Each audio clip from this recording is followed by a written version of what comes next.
Hi, and welcome to Love Brand You. I'm Sam Rafoss. Today on the show, we are talking about one of my favorite all time topics: how to make money doing what you love.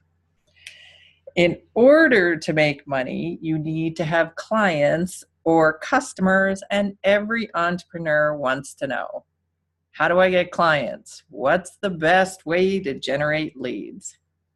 Well, listen in as we answer these questions and probably share quite a bit more today.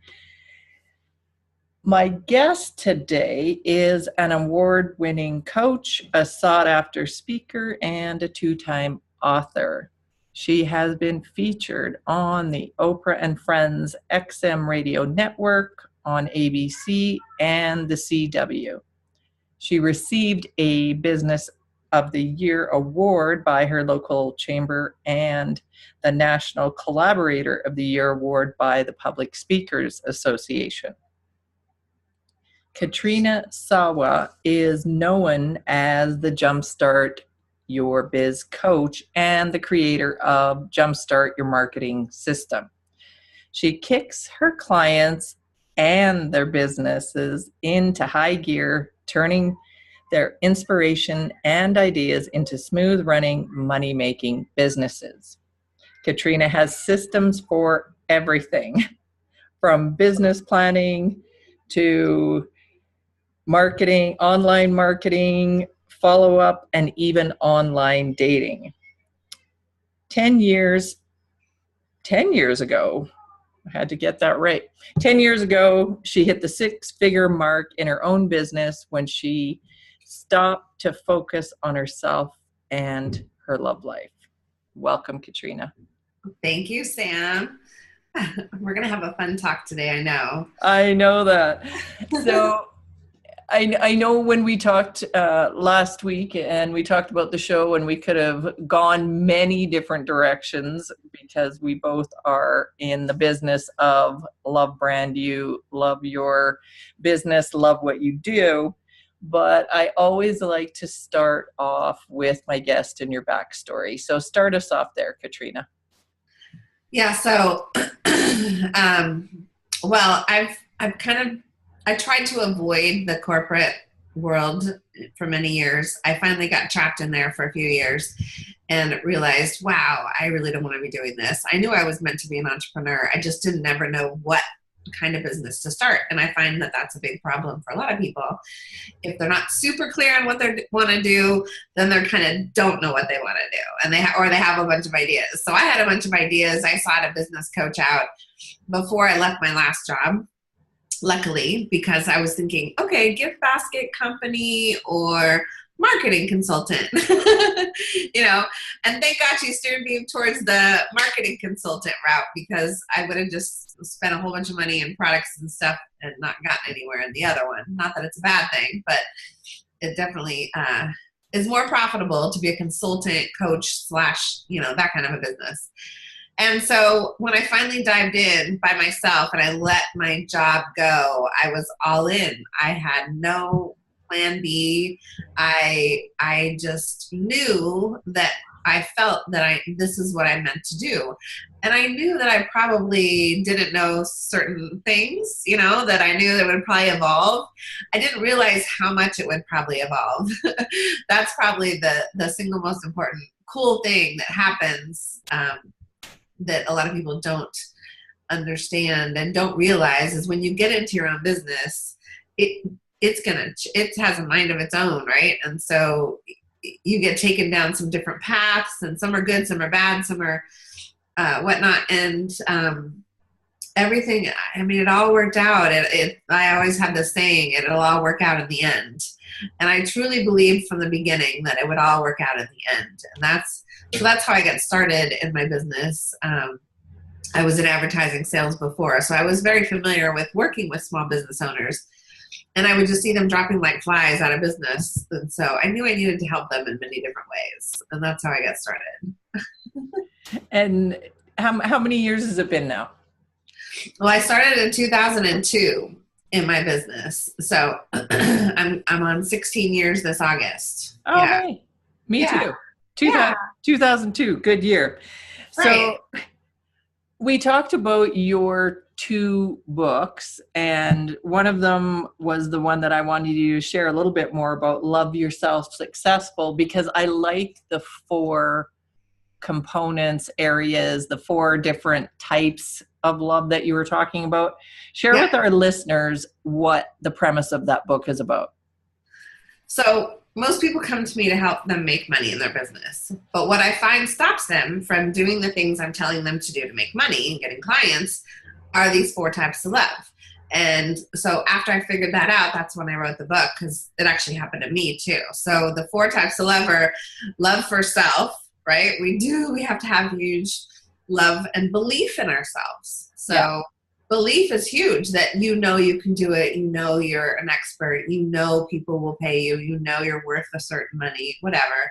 So belief in yourself, love in yourself, love for what you're doing. A lot of times people are in jobs they hate and they're going to hang on for 5 more years until retirement. No. I mean, this is for non-entrepreneurs as well. This is for employees too, because most of the people I talk to that are transitioning from the corporate world or a job hate their job. They absolutely hate it. And so life is too short to hate what you're doing. I agree. So we have to love what you're doing. And then the third love is love in your environment. And this is a tricky one, because in your environment can be a lot of different things. It could be the day-to-day, making sure you're not around toxic naysayers. But more than that, though, sometimes it's the closest people to you. It's your mom, your sister, your significant other, your friend, whatever, that is not an entrepreneur or doesn't understand entrepreneurialism. Yes. And they have fears about the risks that we take as an entrepreneur, maybe. And so they project their fears on you by telling you, oh, maybe you should go get a job and it's more safer. You'll make more, why don't you just go back and why are you doing this? It's too hard. Or, yes. So we got to keep our bubble, our little entrepreneurial energy bubble around us and not let that stuff go in. So, and then the 4th type of love is love with a significant other. And I know some ladies that I've met along the way have said, well, a man's not a plan. Well, that's not the goal. But I know most of us are love beings and we need that love. And when you can find somebody that just clicks with you and supports you and is your biggest cheerleader and your biggest supporter and doesn't talk down to you and doesn't make little rips at what you're doing, that's the kind of love I'm talking about. And if you don't have that, you can totally get it. And I love to help support people to get that love and not settle for less. I'm nodding in complete agreement. And I want to start back a little bit with the first one. Because we could do a whole show on each one of those areas. Right. I know. When you were talking about the first one about, believe in yourself. And I remember saying that to how many of my clients or potential clients, or when I'm speaking, and people will say, well, how do I get clients? And I go, you can get any clients you want if you believe in what you're doing and what you're selling. So it's selling yourself and what you love, and it's not about the product or what you're doing, because people will tell me, what should I be doing? Help me figure out my business and what should I be doing? And then I take it back around and go, what do you love to do? Yeah. So someone said the other day to me, the first thing you need to sell in your business is sell yourself to yourself. Yes. I thought that was interesting. Isn't that's magical? It is.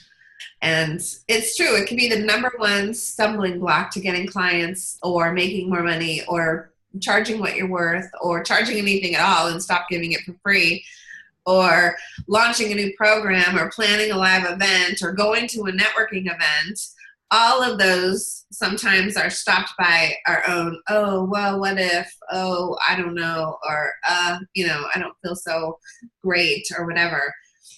And you just got to stop it. I mean, you got to Exactly. Just stop it.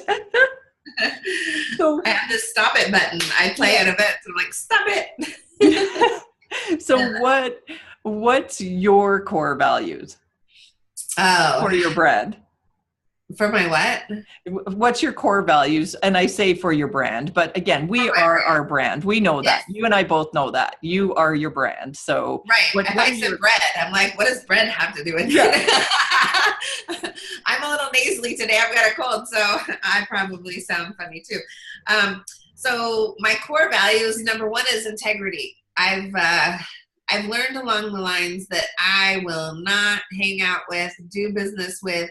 I don't even want to be in the same room with people who clearly don't exude full upfront honesty and integrity. Period. End of story. I don't even think any other values are necessary other than that. No, there are, but that's the main one because I've seen some really sleazy things in this world, in this industry, in the business, and online especially. And I've seen some really great things, and some of the great people are not getting noticed because the sleazy people stand out because they're super good at marketing. And Yeah.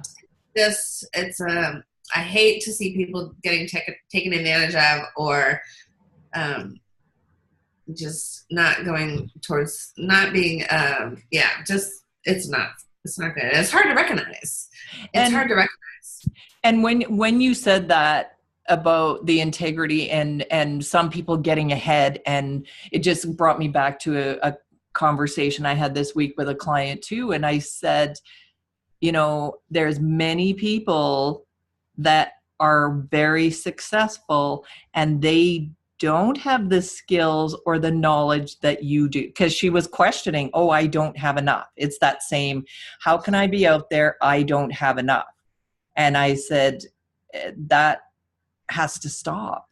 Right. Like, if you want to build your business, it's not about what you have. It's about believing again in what you have is of value. And so I had her do an exercise of, adding up how much her education, the time, like everything that she did have, as in it was somebody else.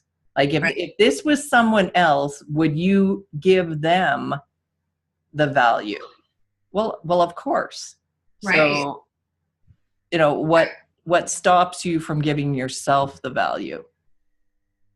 People don't think about it. They don't think, oh, well, I went to school for 8 years to get the expertise I have, or I, took these 2 training programs, or I invested $20,000 in this and that. That all counts, And that's exactly what I said. I said, you were, because she was getting caught up in the dollar for hour, that zone. And I think which a lot of people coming from a corporate or coming from a training course where they teach some of those business principles. Oh, well, the marketplace holds, $80 an hour and figure out how many hours. And I said, no. I said, it is clearly the value that you are bringing to that hour and having that conversation about that. Yeah, I mean, I've had a free call with somebody one time, just a free consult, and told them to double their rates. And then the next month she said she made $10,000 instead of $5,000. Yeah. She doubled her rates on the stuff she was sewing. And I'm like, okay, great. And so is my value $5,000? Is it 10? I mean, it's hard. It's hard to price yourself. I get it. The biggest thing I always say is to charge as much as you could possibly say without stuttering. Yeah. And because if you stutter, then you look a little like you don't believe it. So you can't say too much. Now, I used to in the past say, no, you need to charge this much, and you need to charge, $997 for your group program, not $197. But I don't do that anymore to new clients, because it might be worth $997, but if they can't spit out $997, then they're not going to make a sale. I want them to make a sale. I want them to make as many sales as possible. Exactly. So You got to charge what you believe you can spit out now, and then just keep raising it. You know, I did that at the beginning. I used to charge in my very first year in business, it was $57 an hour. Yeah. And that's like unheard of now, right? You'd be like, what you know what you're doing, right? But that's the world I was in. I was in my local area, and I didn't know anything about this online stuff. And then I went to like 79, and then I went to 95, and then I went to about 150. And that's when I learned about the online world. And when I was at 150, that's when I went to like 250. Because immediately I got instant credibility by looking at, oh my God, you're charging 500, 1,000? Like, oh my God, I could do, you know. So when I saw the proof, I got more confidence. And then it went from 250 to like 500. And yeah, so, and now it's more like value pricing. So value pricing is a whole different ballgame. It's not based on your hourly necessarily. It's whatever you feel, valued at for whatever you're going to give or produce. Provide Yes. for that client or that project. Right. Okay. We need to take a quick break, but you and I talked about your the painful year of what happened before your growth. So I was trying to figure out how I could ask that question and how I could reference it, but I know you know what I'm talking about. The worst year of my entrepreneurial life, I will tell you what happened and how it ended up being the best year. Okay, perfect. So we're going to take a break, and then you'll share that when we're after the break.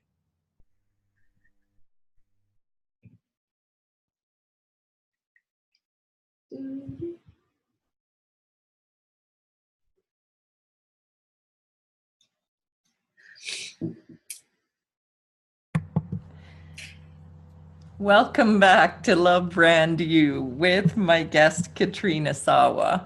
We are talking about value and how to make money doing what you love and how to get clients and what we as entrepreneurs have to do to value ourselves to make the money that we want and deserve it. So, Katrina, you are going to share with us the worst year and the best year of your life. Yeah, it happens to be the same year. Well, it wasn't, I wouldn't say it's the best year of my life. Best year up until then, put it that way. Okay. Because anyways. So I've been trucking along in my business for about 6 years, right? I've had one mentor and been in a mastermind with them for 2 years. So I've gotten a lot of things in place. I could say I had a good website. I had some good automated marketing. I had an assistant. I was networking and speaking a little here and there. I was okay, but I was at like 70 something thousand a year. And I had been there for a couple of years.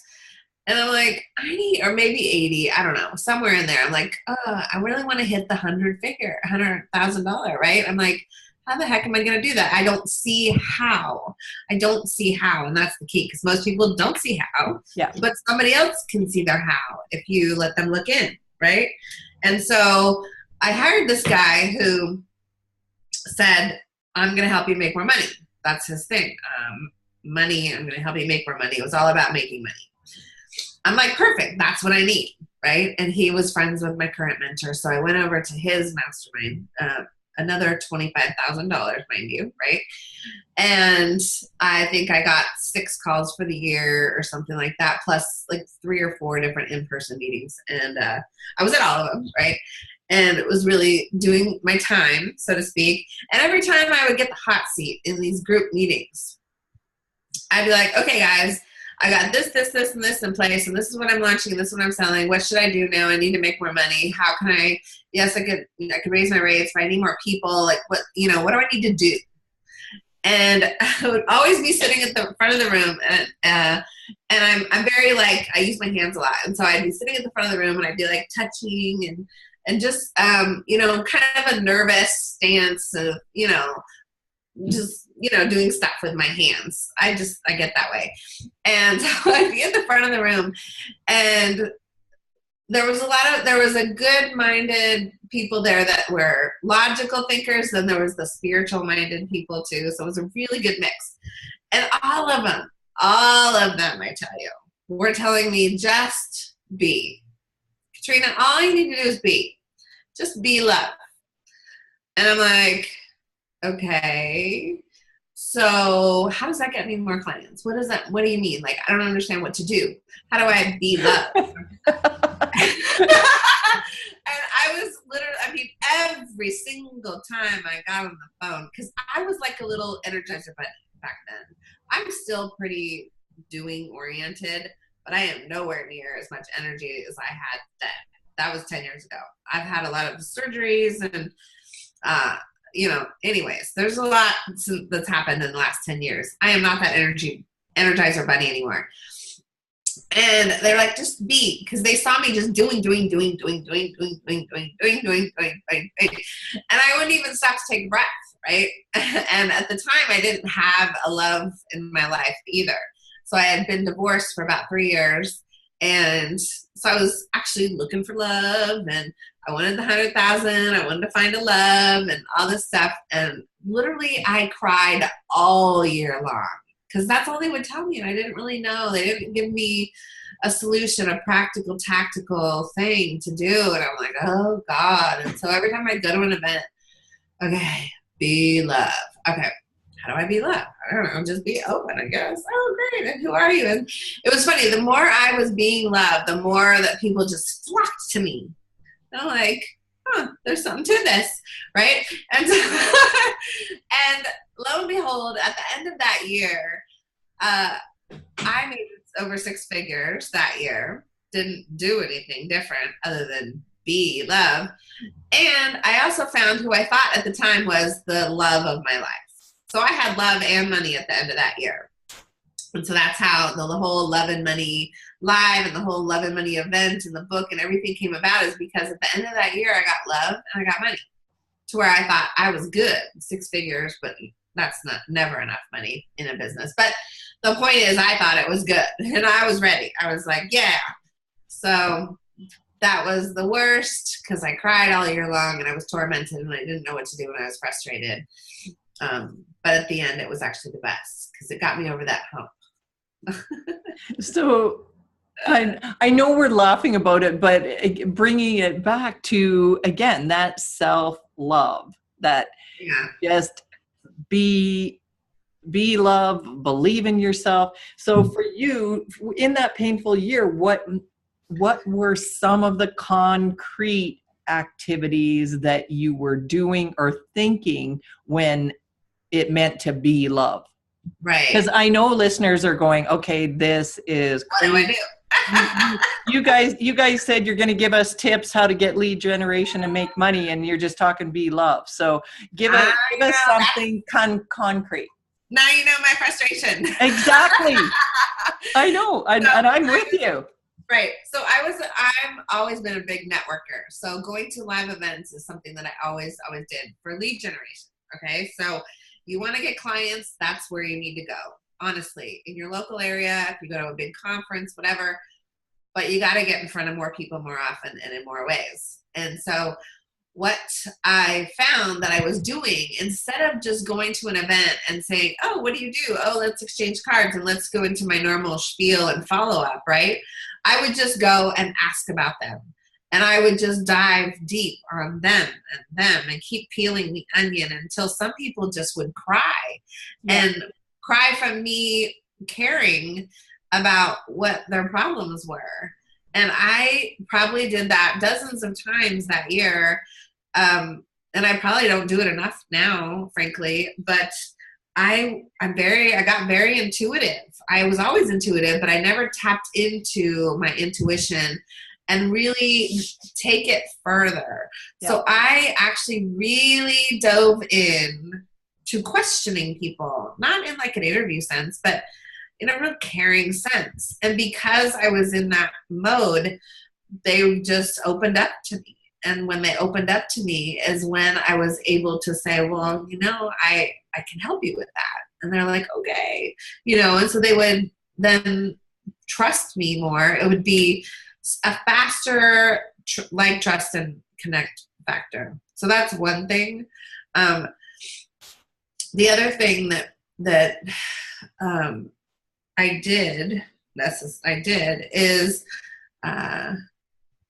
did do some relationship coaching too. So for my relationship side, I did that, but that opened my eyes to how I was being a little too masculine and not enough feminine. So there was the balance. I was really out of balance with my masculine and my feminine in everyday settings, in business settings, and also in dating settings. So I learned that about myself. So you might want to look at that, okay? Because nobody wants to be around somebody who's bossy and masculine energy just all the time, right? Yeah. We need that heart energy too. And then the third thing is I realized that I was wearing a mask.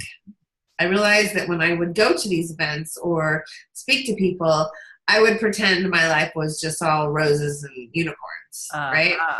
And so I was wearing a mask. And so when I finally took that mask off and when people actually peeled my onion, I would share more vulnerably with them. And that was probably the biggest thing that had people resonate more with me is that. Does that make sense? Yes.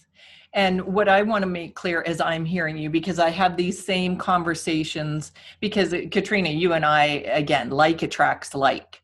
We're the same type of individual. We like the spiritual marketing. We tend to probably attract the same type of women into our circle. And when you were talking about being, wearing the mask and being vulnerable, what I say to women is you have to, share more of yourself. But again, there's a fine line between sharing too much. It's you go to a networking event and no, you don't have to pretend that everything is perfect, but you also don't have to divulge this is not the time to, at a business networking event, it's not the time to do therapy. It can be a time to say, you know what? Yeah, like things aren't going as great as I wanted. I thought my business was going to build quicker. I am struggling. But to go down the whole road of every problem in your life is not productive either. Is that what I'm hearing? Yeah, don't do that. Someone did that to me at a conference recently, and I sat down for lunch with them, and I was just going to have a nice conversation, and she went into the woe is me about the meal, woe is me about this, woe is me about the pain in her leg, woe is me about her business. And I'm like, oh God, how do I get out of here? Yeah. Because we don't want to hear that either. And that's what that's what I tell when I'm speaking or teaching or talking with clients. It's they will ask me, well, what parts do I share? And again, it's you can talk about a problem, but I always say to people, you can state a problem, but then let's work on the solution. Let's not stay in the muck, or if it doesn't have to do with what's going on right now. Again, you're talking about the pain in the leg and the meal and everything. Let's not get into it complaining. Right. Because that turns into your love and your environment and the toxic people. You don't want to be around that kind of people. So, when I got divorced, there's one negative person out of my life. Yay. He's a great guy, but it wasn't a supportive marriage. And then when my dad died, he wasn't supportive that well either. And and as soon as he died, I was like, wow, I'm free. Like I can choose to be with anybody I want and not choose to be with people who are complainers, whiners, and irritating people that are mean to me or talk down or whatever. So it was a very freeing time. And I think it's so important to really evaluate your relationships. Oh, absolutely. And I'm very clear about that. Very clear with people saying this is, again, it's love brand you. I tell people, yes, I'm the person that's all about positive. What can we do to solve a problem? I'm not saying that there's nothing that ever goes wrong or that I don't struggle too, but Uh, let's figure out how we can do better, feel better. And right. it's about those feelings too. I keep saying to people, it's your thoughts and your feelings. And you can talk about law of attraction, you can talk about any of those concepts, but we do get to decide our thoughts and our beliefs. Yeah. So you can choose, and in that moment you can make a different choice. So important. That's so important. People think, oh, it has to be this way or it is this way. No, you can choose to do it differently. You can choose to be different. And you can say, up until today, the negative thing. Up until today, I thought this, but now I'm learning how to adjust or whatever. You know, you can choose how you show up in life, in business, at live events, wherever. And it makes a huge difference. It does. And getting back to your categories and, environment, self, your business, do what you love. I went to a new group, I think it was about 6 months ago, and I thought, you know what, I'm just going to check out this new group. But I have always made my core values, and we're talking integrity, we're talking about honesty, and I have a pact with myself.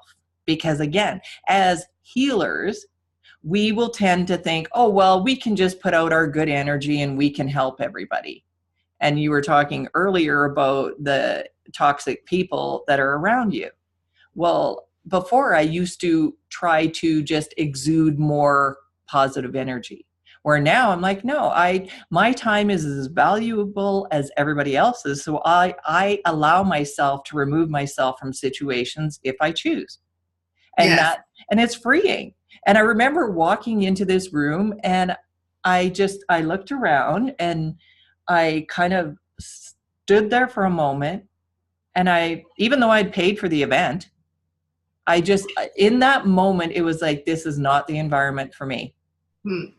And it was freeing. It was like, that's okay. That Yeah. is okay. I don't have to be in an environment that just doesn't feel right. Right. So important. Yay. You. So tell us about I'm switching gears here. Tell us about your other book. I forgot to mention what the name of it was, but we were talking about Love Yourself Successful, and what's your other book? Is it your new book, or is Love Yourself Successful the new one? So Love Yourself Successful is the one that came out a couple of years ago. Yep. And that one is the one we're talking about. And then Jumpstart Your New Business Now is the one that's out now. And that one is really designed for, any business owner can pick it up, especially if they're not making the kind of money they want to make, because it's about setting up your business for a smooth running, consistent revenue generating machine. Okay. And a lot of people aren't to that level. Even if they're making a couple $100,000, they're still sometimes in chaos in the back end. They don't have the systems or the team or the technology or the leverage programs to really get them to the next level, or to be able to even take a vacation. Yeah. So it's the key core strategies that get you to that consistent revenue generating machine. Because I've been in six figures or multiple six figures since 2008, right? So, and it's been consistently growing. Not as fast as I want it, frankly. I would love to. It's not growing as fast, but it's very consistent and reliable. So a lot of times we're worried about the cash flow roller coaster, right? Well, I know how to get it to be a consistent generating machine. And then we just have to keep putting things in place to get to the next level of consistency and income, right? So that to me is so important. And so many people don't have the systems in place. They're not selling the right things. They're not charging the right amounts. They got their mindset, head trash going on. And so that's what this book is about. So what's one of the, and I'll put it on the show page how people can connect with you and get a hold of the book, or both of your books if they like. But for our listeners, what's one one, two strategies that they could do right now to get clients quickly? I always get that question. Right. Well, you can make phone calls. Hello. You probably have a stack of business cards sitting around from something, right? I know I do. And what do you tell people to say because I tell people you have to be prepared with your script in your own words. Like I can give you some things to say or a mini script, but you have to be able to have it in your own word. If you sound like you're reading off a script, then people know you're reading off a script. So what's your best advice for people? Right. Well, that's true. Please don't read off a script. It depends on the kind of call, So if you're doing follow-up calls and you pick up, like you went to an event and you're doing follow-up calls, it's like, hey, Sam, we met at an event the other day and I just wanted to call and follow up to see if or how we can help each other. That implies you want a win-win situation. It's not about, hey, Sam, we met at the event the other day, and I wanted to see if you were interested in coming to my event, or if you were interested in buying my book, or if you were interested in coaching or talking about coaching. Those are salesy approaches, and people want to hang up on you or delete you, right? Yeah. So don't do that, right? So you want to figure out, you don't necessarily, though, want to go, hey, Sam, I met you at an event the other day, and I want to find out more about your business. And leave it at that. You don't necessarily want to do that because then you're kind of inviting them to do a sales pitch on you. Right? Exactly. So what if they're in network marketing and then they're going to come and bring all their stuff and they're like, here's my thing. And you're like, no, that's not what I meant. Yeah. Even though you might be interested, implying the win-win is what gets the best response. And you could do that in an email, in a Facebook message, in a tweet, in a phone call, in whatever. In a note card and in the mail. So that same approach I tell people to use all over the place for follow-up. So, but connecting and engaging and getting actually people on the phone to talk to is the fastest thing you can do to get cash. Because even though, like, if you and I were just talking on the phone, and we're just trying to figure out what each other does and how we can help each other, a lot of times those calls can turn into, oh, I didn't know you do that. I'm kind of looking for someone that can do that. Right? That's exactly what I was thinking. I remember having just a conversation and I wasn't trying to do anything. We were just having that type of conversation. And that was the exact thing that the woman had said to me. I didn't know you did that. Yeah. Or, oh, I didn't know that you had an event. Or, you know what? I've been thinking about changing people or whatever. I should look into your thing. So a lot of can happen from that. Or the person says, ooh, I have to tell my clients, I want to refer you. Or I want to, how can I refer you? And then you can give them information to refer you and then make a connection that way. So there's lots of things that can come from phone calls that aren't necessarily lead generation phone calls. So that's more of a get to know you phone call. Yeah. But you do want to schedule those sales kind of conversations too. So you do have to put in some language throughout your networking or your follow-up that gets people to say, yeah, I kind of do want to talk to you about my business, Katrina, right? And that way we can schedule more of a conversation to see how I can help you, that kind of thing. So that's a different. Yeah. And I often say to people, again, it's those planting seeds at the touch points. And it's not always every conversation is going to result in that. Some people take a longer time. So you have to, I tell people, listen to the language that people, when you're having these conversations, some people are fast movers. Let's get to business, and they've already made up their mind. Other people are thinkers. You have to just get to know what people are talking about, and you'll know where to take the conversation next. And each time is a next step. Right. Yeah, you have to listen. And sometimes people are just so focused on what they're going to say next instead of listening and then taking that trigger point that that person just said and then change what you're saying based on what they said. So I always suggest you have the other person go first on that kind of a phone conversation. So Sam, tell me what you do and what you're focusing on in your business, and then I'll tell you, and then we can see how we can help each other. And then if the other person goes first, this is a super secret tip, you guys. Like, I don't tell anybody this tip. If the other person goes first and you say, and it's you, right? And you're saying, well, so I have this Love Brand You business, and I have coaching, and I have a membership, and I have podcasts, and I'm looking for guests, and I'm switching my website over there now to blankety blank, and I need to find a new web designer to da da da da, whatever. Then I'm thinking, oh, okay, opportunity for my web design services or my techie services, right? So instead of me just giving my spiel on, well, I coach professionals on how to make more money doing what they love, and I have coaching and events, I would say, well, I do, I help people make more money, but I also help them get systematized and get that foundation set up with their website and their techie team. And so I would introduce myself completely different to you. Having you said that to me, I would direct my introduction to what it is you need. See? So you have to think on your feet like that. If you're not used to it, it takes practice. It does take practice. Yes. I've been doing sales since I was 16. Okay. Yeah. So 32 years I've been in sales. So I've had these conversations for one thing or another for 32 years. So if you're new to it, then it's going to take some time, but that's why a lot of my clients will call me right before a sales conversation or right after, because I'll give them the words and then they'll write them down and then they'll go spit them out, right? Yes. So it helps. Yeah.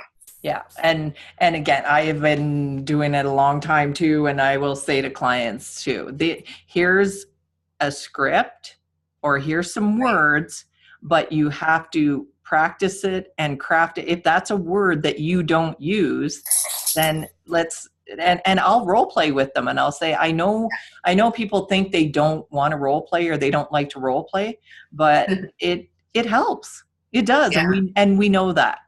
Okay. Yeah. We're getting towards the end here. I know we could share so many more tips. I want to make one point on when you're saying, that's a secret tip, but the point of that is if you couldn't help me with my website, you're not going to try and sell that. No, I'm silly. It's you're listening for ways that you can help people in what they've said. So right. Again, it's still in the integrity. Yes. And if I had a referral, like I didn't do the web stuff, I would say, oh, you know what? And I have a referral for you for the web stuff if you want it. And I'll connect you with so-and-so, so giving referrals, that's giving. That's the more you can give of information, resources, referrals in that initial call or conversation is golden, because that's more about them. You're listening to them and their needs. Exactly. So, and in our businesses, any business really, it's about the relationships. Right. Be a resource. Yeah. What I want to get to this question before we get off the call. I ask every guest, what is one of your best daily habits? Sleep. I'm not really a meditator, go figure, without the being, right? But the morning ritual, I have my morning ritual, and there's a great book out there by The Morning Miracle by Hal Elrod. He's a friend of mine. It's a great book. If you don't have a morning ritual, you should have one. It can be 10 minutes. It can be 4 hours. It can be personal, business, whatever you want it to be. But have that morning ritual, in my opinion, is so critical. And so for me, I just like to putter around the house. I like to have my coffee. I like to chat with my husband or my stepdaughter and pet the dog, maybe go outside, listen to the waterfall in the backyard, and take my time getting ready. So I don't plan a lot of things early in the morning on purpose, because I want to have that buffer time. And then I make sure I get 7 to 8 hours of sleep every night. So those are some things that are really important to me, and having energy to do what I need to do.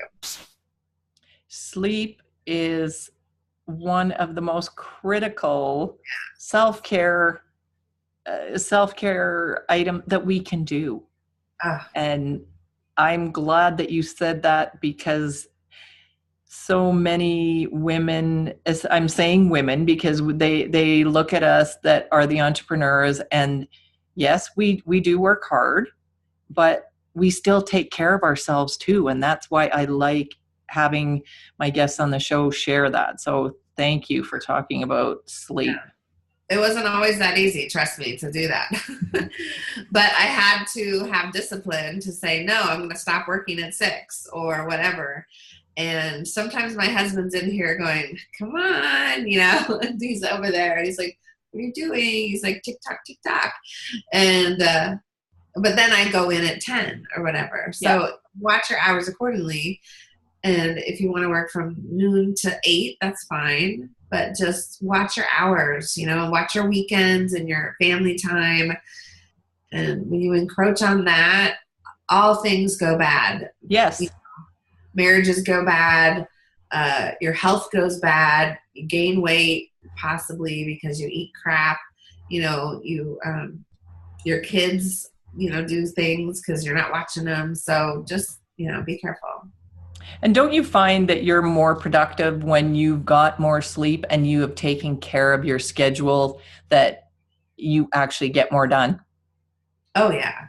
Yeah, and my schedule is huge. I'm a Google Calendar girl, and everything is plotted out. And I do shift things around and move things around, but I call it calendarize. I calendarize my life. And, but there's holes in the space for breathing and other things to get done. Don't get me wrong. But that kind of structure, and it's not structure it's not too much structure. I'm very creative, but I'm also logical, right? So I have to have enough structure that keeps me on task. Yes. Otherwise, I'll just woohoo, I'll get on a project and go design something. But I got to make sure I have my to-do list, which I don't know where it is. It's in the other room right now, but it's I have to have my to-do list and some structure for sure. And it's just the balance of the two, and learning it over time. So many, beginners, you want it quickly. And that's what I find people. And I'll say, slow down. It's okay. You don't have to have the business that somebody has built in 15 years. You don't have to have it in 5. You can still make money, but you don't have to do it all as fast as you want to, because you will burn out. Right. It's very possible. And now it can be a lot faster when you have a mentor, because I've hired mentors, so it's gone faster. Yes. But you know what? The single most important thing that has made me not move as fast as I could have,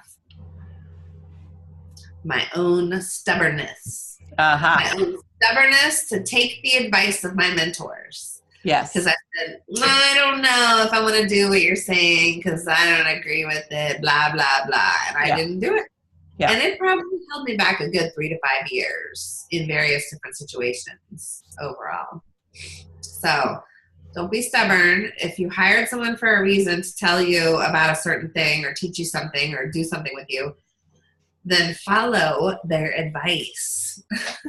Well, because it's for a reason. Okay, we're winding down here. How can our listeners get a hold of you or your books or your products? Or I know you have a wealth of information. Tell us how you want them to connect with you. Sure. Well, my website has everything. The new book's not on there yet, actually. Reminder, I got to put the new book on there. Both books are on Amazon and Kindle if you care. But jumpstartyourmarketing.com is the main website. There's a ton of free stuff on the resources page. There's a bunch of live events in person, but also virtual events that you can attend. There's something for everybody, really, from $20 to $20,000.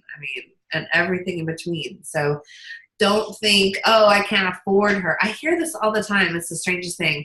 Oh, I can't afford you. Well, you don't even know how much it is yet. That's just ridiculous. That's ridiculous. So stop thinking that and find a good next step for you, whether it's me or somebody else, one of my programs or events or somebody else's. Get started somewhere. You can afford a $100 thing or whatever, right? And so when you were talking about that, it's wonderful to get free resources. But what Yeah. I tell so many individuals is you can't build a successful, sustainable business on free. No, the free stuff is designed to try someone out. That's how I Exactly. see it. It's a try me out kind of a thing. Now, my free stuff is really pretty packed because it's usually like a call where I'm giving lots of content. And then I just say, oh, well, this is a good freebie. Yeah. So it's more than just the sales pitch freebie. You know Right. what I'm saying? Like there's sales pitch freebies and then there's content freebies. But anyways, yes. I mean, because you can listen to a whole bunch of free stuff, but then if you don't know what order of importance to actually implement those things in your business, I see people implement them out of order all the time, and then they still say, well, I'm doing this and I'm doing that. Yes. But I'm still not making the money. Well, it's because you forgot this thing and you haven't done this yet. Oh, well, I didn't know about that. Well, that's because you don't have a coach. Yeah. You're just listening to free stuff. And no one's guiding you. Exactly. Yeah. And on that, I also, again, because I believe in the energetic exchange, whether it's money, services, and it's the same as if you were trying to just get free resources all the time. Why would somebody pay you to help them if you're not even willing to pay anything to get help for your business? So I get people to think about that. And again, I tell them, whether it's with me or anyone else, that it's not about you need to hire me. It is about you need some help moving forward. And at some point in time, you have to invest in yourself. You have to believe that you're worthy of investing in yourself. Because other people won't. It's hard. I see the energetic shift though when, like, the first time I invested in a $12,000 program, it was my first mastermind that I invested in.